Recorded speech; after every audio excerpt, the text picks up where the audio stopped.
এই বেড়ালটিকে ভালো করে দেখুন সবাই, আর বুঝতে পারছেন কিনা জানি না। এই বেড়ালটি হচ্ছে পার্সিয়ান ক্যাট।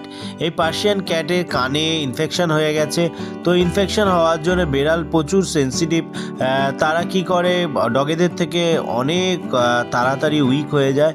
আর সেই কারণে আমি এখন স্যালাইন দিচ্ছি। স্যালাইন কেন দিচ্ছি সেটা তো বললাম, কানে ইনফেকশন হয়ে গেছে। কানে ইনফেকশন হয়ে গিয়ে ওর খাওয়া দাওয়া বন্ধ করে দিয়েছে, আর 3 দিন ধরে খাওয়া দাওয়া একেবারেই করছে না।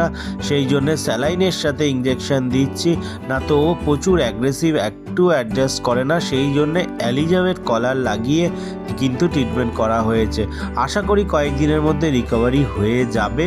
কিন্তু আপনাদের বাড়িতেও যদি বেড়াল থাকে অবশ্যই তাদের ভাষাটা বোঝার চেষ্টা করুন। ভাষা বোঝা মিনস হচ্ছে ওরা খাওয়া দাওয়া বন্ধ করে দেয়, ঝিমিয়ে থাকে, তখনই আপনারা কিন্তু আপনাদের লোকাল ভেটের সাথে কন্ট্যাক্ট করুন।